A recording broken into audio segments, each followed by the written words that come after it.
Ladies and gentlemen, wow, what a place this is, what a gathering, what amazing videos to look back on the work of this foundation, and what exceptionally encouraging and motivating accounts to hear there from May, from Imran and from Inab.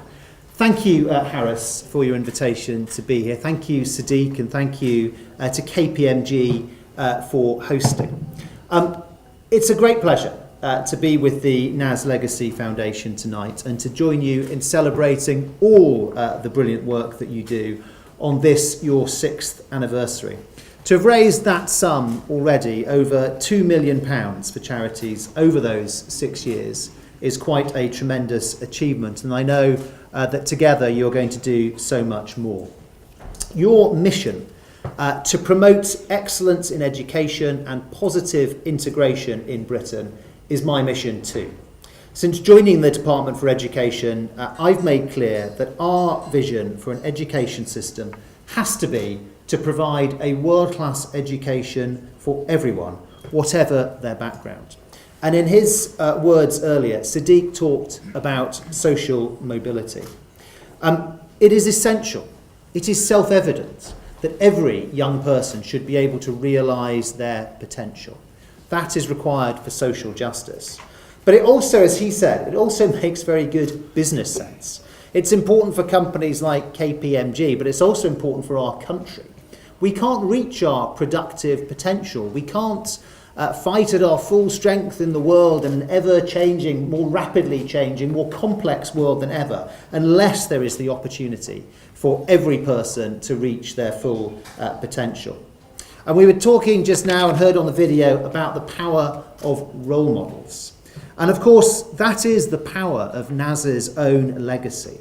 It is the invaluable role modelling and the motivation that can give to our children and young people to strive to realise their full potential and to give back to society and to value the diversity all around them. As the first Asian and Muslim head teacher, and through his tireless commitment to social cohesion and building strong interfaith community relationships, Naz Bokhari has been a true inspiration to those he reached directly and remains so for the generations that follow him. His story reminds us all of the positive outcomes we can achieve when we work together in a modern, diverse Britain. And we heard that again echoed on this panel just a few moments ago. But there is much more that needs to be done to ensure that we live in a country where people from different backgrounds live, work, learn and socialise together based on shared rights, shared responsibilities, shared and equal opportunities. And the government published our Integrated Communities Strategy Green Paper earlier this year, setting out the vision for building stronger integrated communities. We've had a huge number of responses to it, and we'll be publishing our response soon. The Department for Education will be engaging with experts across the education sector to understand what works to promote integration, and we will of course expect and very much welcome input from this foundation.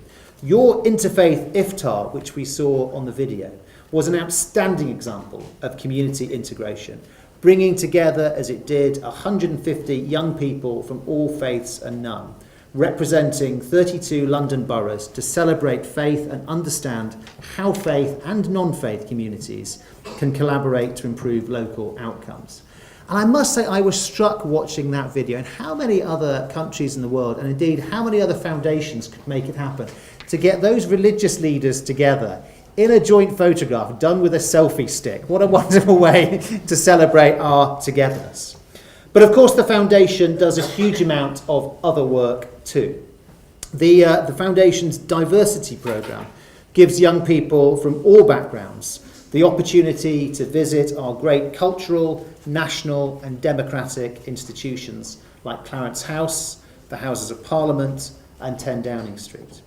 Your work supporting the Prince's Trust helps disadvantaged young people to develop key workplace skills that will stay with them for life. And the Mosaic Mentoring Programme inspires children and young people from deprived communities to realise their potential. And these programmes chime also with one of my own core beliefs, that a world-class education is not only about academic excellence or picking up technical skills, it is also crucially about developing character and virtue. Clearly, a successful, fulfilling life for oneself, let alone for what one gives to others, cannot come and does not come only from qualifications and exam results. Now, Naz's legacy reminds us of our duty to ensure that children and young people of all backgrounds are able to make the most of the opportunities our society offers and can do so as citizens in a cohesive, integrated modern Britain. That is why I am so happy to be here tonight celebrating the work with you of the Naz Legacy Foundation. You've made enormous contributions to improving community cohesion and promoting positive integration in Britain.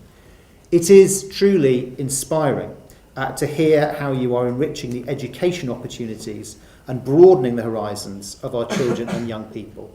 I thank you for what you do, I commend you for what you do, and I wish you very best luck in all that is to come. Thank you.